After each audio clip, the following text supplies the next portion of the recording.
Segunda, 26 de agosto, verso para memorizar. E quando estiverem orando, se tiverem alguma coisa contra alguém, perdoem para que o Pai de vocês que está nos céus perdoe as ofensas de vocês. Marcos 11, 25. Uma árvore amaldiçoada e um templo purificado. Pergunta 2. Qual é o significado dos eventos relatados em Marcos 11, 12 ao 26? Na manhã seguinte, quando saíam de Betânia, Jesus teve fome. Viu que a certa distância havia uma figueira cheia de folhas e foi ver se encontraria figos. No entanto, só havia folhas, pois ainda não era tempo de dar frutos. Então Jesus disse à árvore: Nunca mais comam de seu fruto. E os discípulos ouviram o que ele disse. Quando voltaram a Jerusalém, Jesus entrou no templo e começou a expulsar os que compravam e vendiam animais para os sacrifícios. Derrubou as mesas dos cambistas e as cadeiras dos que vendiam pombas. Impediu todos de usarem o templo como mercado. E os ensinava dizendo: As Escrituras declaram: Meu templo será chamada casa de oração para todas as nações, mas vocês o transformaram no esconderijo de ladrões. Quando os principais sacerdotes e mestres da lei souberam o que Jesus tinha feito, começaram a tramar um modo de matá-lo. Contudo, tinham medo dele, pois o povo estava muito admirado com seu ensino. Ao entardecer, Jesus e seus discípulos saíram da cidade. Na manhã seguinte, quando os discípulos passaram pela figueira que Jesus tinha amaldiçoado, notaram que ela estava seca desde a raiz. Pedro se lembrou do que Jesus tinha dito à árvore e exclamou: Veja, Rabi, a figueira que o Senhor amaldiçoou secou. Então Jesus disse aos discípulos: Tenham fé em Deus. Eu lhes digo a verdade, vocês poderão dizer a este monte: Levante-se e atire-se no mar, e isso acontecerá. É preciso, no entanto, crer que acontecerá e não ter nenhuma dúvida em seu coração. Digo-lhes que, se crerem que já receberam qualquer coisa que pedirem em oração, lhes será concedido.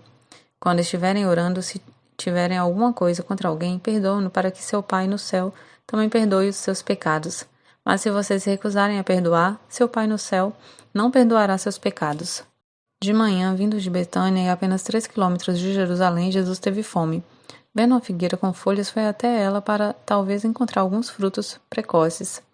Essa ação não seria considerada roubo, uma vez que, de acordo com a lei do Antigo Testamento, alguém poderia tomar alimento do campo ou do pomar de um vizinho para saciar a fome.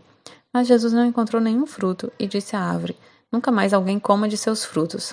Foi uma ação bastante estranha e atípica para Jesus, mas o que veio depois foi ainda mais marcante. A próxima cena provavelmente tem ocorrido no pátio dos gentios, onde eram vendidos os animais para sacrifícios, uma prática iniciada por Caifás havia pouco tempo. Jesus expulsou os vendedores do pátio para que a adoração silenciosa pudesse continuar. A ação dele foi uma afronta direta aos responsáveis pelo sistema do templo. Jesus ligou 2 passagens do Antigo Testamento com uma repreensão contundente ao comércio profano. Ele insistiu que o templo deveria ser a casa de oração para todos os povos, incluindo enfaticamente os gentios. Depois acrescentou que os líderes religiosos tinham feito do templo um covil de ladrões. Então, no fim daquele dia extraordinário, Jesus deixou a cidade com seus discípulos. Na manhã seguinte, voltando para a cidade, os discípulos ficaram surpresos ao verem que a figueira estava seca desde a raiz. Ao explicar o que havia acontecido, Jesus ensinou sobre oração e perdão. O que tudo isso significa?